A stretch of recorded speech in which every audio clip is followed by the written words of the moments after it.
মান রব্বুকা মা দীনুকা মান নবিয়ুকা। অনেকগুলো riwayate অনেক কথা বলা হয়েছে, যে তিনটে আপনাকে সংক্ষেপে বলে দিচ্ছি। মানে তিনটে প্রশ্নের কথা বলা হয়েছে, নবীর ব্যাপারে বলা হয়েছে যে নবীকে তুমি কি চেনো, নবীর ছবিটা দেখানো হবে। এইরকম সব এইরকম হাদিসে এসেছে, এইরকম হাদিসে এসেছে বলা হবে মান নবিয়ুকা, তোমার নবীকে। প্রথম হবে বান্দা, রে আল্লাহর বান্দা বল মান রব্বুকা, তোর রবকে। সে যদি মুমিন, যে ওই যে জান্নাতের লিস্টে নামটা লিখে দেওয়া হয়েছে, এর কি দ্বিধা হবে? হবে না, হবে না। সে চট করে বলে দেবে, সেই মুমিন বান্দা চট করে বলে দেবে রব্বি আল্লাহ। আমরা সবাই একবার বলি রব্বি আল্লাহ, আমাদের রব হলেন আল্লাহ।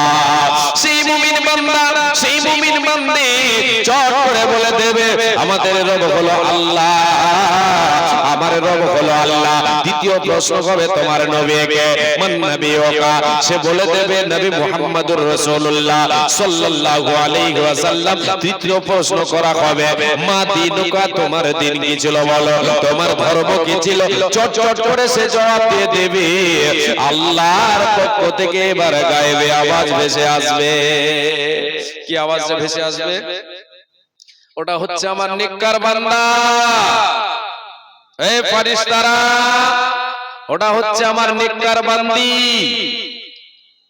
তাদের জন্য, তার জন্য কি করো?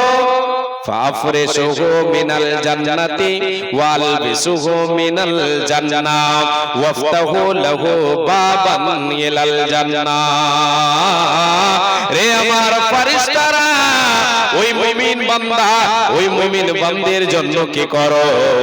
জান্নাতের বিছানা তার কবরে বিছিয়ে দাও, জান্নাতে বিছানা বিছিয়ে দাও, জান্নাতে পোশাক তারে পরিয়ে দাও, জান্নাতে পোশাক তারে পরিয়ে দাও, জান্নাতের বিছানা তার কবরে বিছিয়ে দাও, জান্নাতের সঙ্গে তার কবরটার সংযুক্ত করে দাও, তার কবরটার সংযুক্ত জান্নাতের সঙ্গে করে দাও, যাতে করে কিয়ামত পর্যন্ত, কিয়ামত দিবস পর্যন্ত সে কবরে, তার কবরে জান্নাতের সুগন্ধি পেতে থাকে, জান্নাতের ঠান্ডা হাওয়া, জান্নাতের নিয়ামত যেন ভক্ষণ করতে পারে।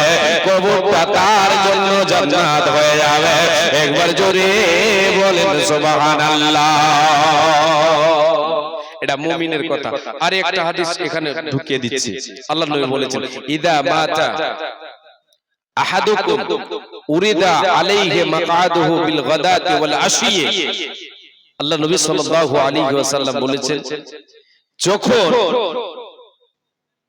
ইদা মাতা আহাদাকুম, যখন তোমাদের কেউ মারা যায়, কবরে তাকে রেখে দেওয়া হয়, উরিদা আলাইহি মাকআদুহু বিল গাদাতি ওয়াল আশিয়ে فإن كان من أهل الجنة فمن أهل الجنة وإن كان من أهل النار فمن أهل النار।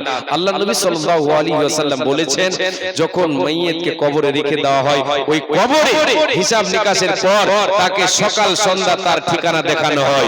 যদি সে জান্নাতি হয় তাহলে দেখানো হবে তাকে, এটা তোমার ঠিকানা, জান্নাত হলো তোমার ঠিকানা, এই জান্নাতে তুমি যাবে, এই জান্নাত হচ্ছে তোমার ঠিকানা। জান্নাতি যদি হয়, মুমিন যদি হয়, তাকে জান্নাত দেখানো হবে, জান্নাতের সঙ্গে তার সম্পর্ক করে দেওয়া হবে। যদি সে গুনাহগার হয়, পাপী হয়, তাহলে তাকে কি করা হবে? জাহান্নাম দেখানো হবে। এবার মুমিন কবরে তার কোনো টেনশন হবে না, জান্নাতের সঙ্গে সম্পর্ক হয়ে গেল। এবার নবীজি বলেন উম্মত, যখন একটা বেঈমান, যে দুনিয়াতে আল্লাহ চেনে না, আল্লাহর হুকুম মেনে চলে না, ফাসিক ফাজির, যখন তার কাছে মালাকুল মউত এসে উপস্থিত হয়, মালাকুল মউত আসার পূর্বে ওই একদল ফেরেশতা চলে আসে, তার দৃষ্টির বাইরে তারা বসে থাকে, তারা কালো কুৎসিত হবে এবং তাদের কাছে জাহান্নামের একটা চট থাকবে। জাহান্নাম থেকে একটা তারা চট একটা নিয়ে আসবে, চট দুর্গন্ধযুক্ত একটা কাপড় তাদের সঙ্গে থাকবে। ওই দুর্গন্ধযুক্ত কাপড় নিয়ে তারা দূরে বসে থাকবে। মালাকুল মউত এসে যখন ওই বেঈমানের দমটা কবজ করবে, এবার দমটা কবজ করার সময় বেঈমানের দম কবজ করবে। এবার বেঈমান সে তো বুঝতে পারবে যে আমি বের হতে গেলে আমার তো জাকামদানি শুরু হয়ে যাবে, বলে সে সহজে বের হতে চাইবে না। ফেরেশতা বলবে এই খাবিস আয় বেরিয়ে আয় বেরিয়ে আয় আল্লাহ তাআলার দিকে মানে আল্লাহ তাআলার অসন্তুষ্টির দিকে আয় বেরিয়ে আয় আল্লাহর ক্রোধ তোর উপরে আছে আয় বেরিয়ে আসতে যাইবে চাইবে ঘরে কেউ ঢোকে আছে আপনি ওকেও নিয়ে আছেন মুখদর আর বলছেন আয় আয় বেরিয়ে আয় আসবে না কেন ভয় আছে ওর যে আমি বের হতে গেলেই আমার শুরু হয়ে যাবে বের হতে গেলেই শুরু হয়ে যাবে আল্লাহ তাআলা এই কথাটা কোরআনুল কারীমের ভিতরে বলেছেন ফাকাইফা ইযা তাওয়াফাতুহুমুল মালাইকাতু ইয়াদরিবুনা ওয়াজুহাহুম ওয়া আদবারাহুম রে আমার বান্দারা বল বেঈমানের দমটা যখন কবজ করতে যাবে মালাকুল মউত তার দমটা বের করতে চাইবে আসবে না তখন তারা কি করবে তখন মালাকুল মউত কি করবে তার হাতে তার চেহারায় মারবে তার পিঠে মারবে তার চেহারায় মারবে তার মাথায় মারবে এক কথায় তাকে থাপড়াবে আর কি করবে তার রূহটা পালাতে থাকবে এদিকে ওদিকে শরীরের এখানে ওখানে যেতে থাকবে একবার পায়ের দিকে যাবে একবার মাথার দিকে যাবে এদিক ওদিক ভাগবে তখন ফেরেশতা কি করবে মালাকুল মউত হাতটা ভরে তার জন্য রূহটাকে ধড় থেকে ফড়ফড় করে টানবে সে সময় তার কি কবর অবস্থা হতে পারে তাকে কত কষ্ট লাগতে পারে তার কি অবস্থা হতে পারে নবীজি বলেন উম্মত ওর দমটা যখন কবজ করা হবে দমটা কবজ করে নেওয়া হবে ফড়ফড় করে তার দমটাকে বের করে নেওয়া হবে এবার বের করতে না করতে ওই যে ফেরেশতা একদল ফেরেশতা তার দৃষ্টির বাইরে বসে আছে তারা জাহান্নামী দুর্গন্ধযুক্ত চট নিয়ে বসে আছে ওতে তারা পেঁচিয়ে নেবে পেঁচিয়ে নিয়ে তাকে নিয়ে যেতে শুরু করবে সমস্ত ফেরেশতারা যেন নাকে কামড় দেবে এত দুর্গন্ধ কিসের ফেরেশতারা বুঝতে পারবে জি কার গানটা তার নাম এটা নাম দেওয়া হবে যে নামটা অপছন্দনীয় নামে তাকে বলা হবে এটা অমুকের বেটা অমুক তার আত্মা খবিশের আত্মা এই সমস্ত ফেরেশতারা সবাই বুঝতে পারবে দুর্গন্ধে গন্ধিত হয়ে যাবে এবার প্রথম আসমানে নিয়ে যাওয়া হবে আসমানের দরজা খুলতে বলা হবে তার জন্য আসমানের দরজা খোলা হবে না লা তুফাত্তাহু লাহুম আবওয়াবুস সামাই ওয়া লা ইয়াদখুলুনাল জান্নাতা হাত্তা ইয়ালিজাল জামালু ফি সাম্মিল খিয়াত আমার আল্লাহ কোরআনে বলেছেন রে বান্দারা ওর জন্য ওই বেঈমানের জন্য আমার আসমানের দরজা খোলা হবে না সে জান্নাতেও প্রবেশ করতে পারবে না অসম্ভব খোলা সম্ভব নয় যেমন অসম্ভব নবীজি আমার আল্লাহ তাবারক ওয়া তাআলা বলেছেন রে বান্দারা যেমন একটা সূচের পিছনের ছিদ্র দিয়ে একটা উটকে প্রবেশ করা যেমন অসম্ভব ওই বান্দার জান্নাতে যাওয়া অসম্ভব তার জন্য জান্নাতের দরজা খোলা হবে না তার জন্য আসমানের দরজা খোলা হবে না সে যদি পারে একটা সূচের পিছনের ছিদ্র দিয়ে একটা উটকে প্রবেশ করাতে পারে তাহলে তার জন্য সম্ভব হবে যেমন এই কাজটা অসম্ভব তার জান্নাতে যাওয়া সম্ভব হয়ে যাবে যখন আসমানের দরজা খোলা হবে না এবার ফেরেশতারা তাকে ওখান থেকে ছেড়ে দেবে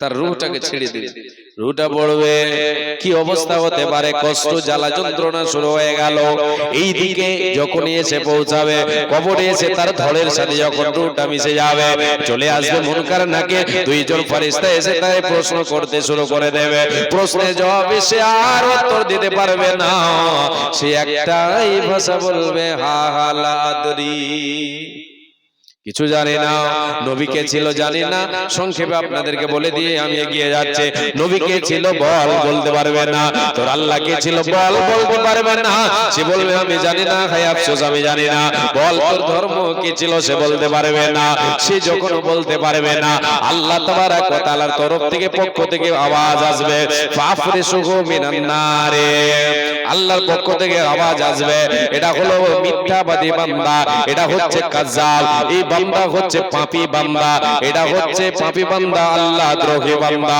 অতএব ফেরেশতারা রে ফাফরিসুহু মিনান নার ওয়ালবিসুহু মিনান নার ওয়াফতাহু লাহু বাবান ইলান নার।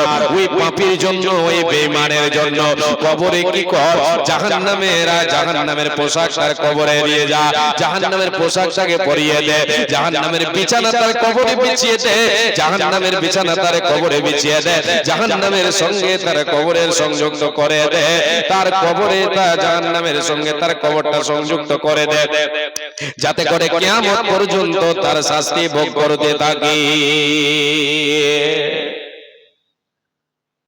এই হবে অবস্থা। আচ্ছা, আমি আপনাদের আর পরিস্থিতি দেখে আমি কিন্তু আগে বাড়ছি না। জি, রাত 12:30 বাজতে চলেছে, বেজে গেছে, 2-1 মিনিট আছে। তো আমি আপনাদের কাছে আলোচনা যেটা তুলে ধরেছি যে আজকে পৃথিবীতে আমি আপনি বেঁচে থাকবো সারা জীবন, এটা নয়। আমাকে আপনাকে দুনিয়া ছাড়তে হবে, আমাকে আপনাকে পরকালে যেতে হবে। পরকালের প্রথম বাড়ি হচ্ছে কবর, প্রথম বাড়ি হচ্ছে কবর, প্রথম ঘর হচ্ছে কবর। সেই কবরে আমাকে আপনাকে কিয়ামত পর্যন্ত থাকতে হবে। সেই কবরে আমার আপনার কবরটাই হয়ে যাবে জান্নাতের বাগান, কবরটাই হবে জান্নাতের টুকরা, কবরটাই হবে জাহান্নামের টুকরা। আমল যেমন হবে, আমলের বিনিময় আজকে পৃথিবীতে আমাকে আপনাকে সৎ আমল করে যেতে হবে, তবে যে কবরের বাড়িটা আমার আপনার শাসমানে সুখের হবে। হযরত উসমান গনি রাদিয়াল্লাহু তাআলা আনহু, উসমান গনি রাদিয়াল্লাহু তাআলা আনহু খলিফাতুল মুসলিমিন, তৃতীয় নম্বর খলিফা, তিনি যখন কবরের পাশে যেতেন তিনি কান্না করতেন, এত কান্না করতেন, চোখের জলে দাড়ি মোবারক ভিজে যেত। জিজ্ঞাসা করা হতো, উসমান গনি আপনি এত কান্না করেন কবরের কাছে এসে কেন? জাহান্নামের বয়ান শোনায়, আপনি জাহান্নামের বয়ান শুনলে, জান্নাতের বয়ান শুনলে, কিয়ামতের বয়ান শুনলে, ভয়ঙ্কর বয়ানগুলো শুনলে আপনি কান্না করেন না, আপনি এত কাঁদেন না, কবর দেখলে কেন গো আপনি কান্না থামতে পারেন না? হযরত উসমান গনি বলেছিলেন, রে আল্লাহর গোলামেরা, রে রাসূলের সাহাবীরা, তোমরা শুনে নাও, আমি নবীজির মুখে শুনেছিলাম, আমি নবীজির মুখে শুনেছি, ইন্নাল কবর আউয়ালু মানজিলিন মিন মানাজিলিল আখিরাহ, এই কবর হলো আখিরাতের মঞ্জিল সমূহের মধ্য হতে প্রথম নম্বর স্টেপ, প্রথম নম্বর মঞ্জিল হলো কবর। ওরে তোমরা শুনে নাও যে কবরে ছুটকারা পেয়ে যাবে, কবরের বাড়িতে যে ছুটকারা পেয়ে যাবে, কবর নামে মঞ্জিলে যে ছুটকারা পেয়ে যাবে, তার পরবর্তী আর কোনো অসুবিধা হবে না, হাসরে তার কোনো অসুবিধা হবে না, তুলসী রাজ্যে পার হয়ে যাবে, জাহান্নাম থেকে বেঁচে যাবে, সূর্যের তাপ তারে লাগবে না, সে জান্নাতে প্রবেশ করে যাবে, তার কোনো টেনশন হবে না।